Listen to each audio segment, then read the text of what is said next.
thinking about getting cell phone service on a cruise ship. Yes, you can buy cell phone service.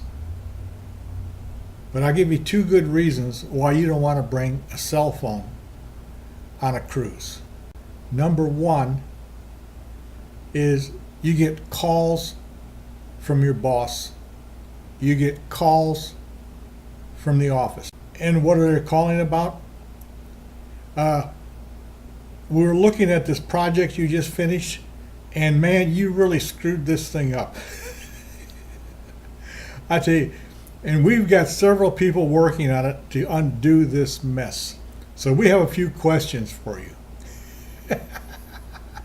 You don't want that call on a cruise ship. Second reason why you don't want cellular service on a cruise ship is you get a call saying, Uncle Bruce is in the hospital and he's dying. Come quick.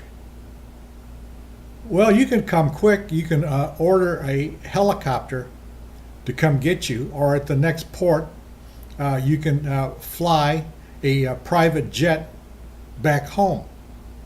Well, most people aren't going to do that. So what you do is you spend the rest of the cruise crying in your beer over Uncle Bruce dying and you're not there. So there's two reasons why don't bother to bring a cell phone or buy the service on a cruise.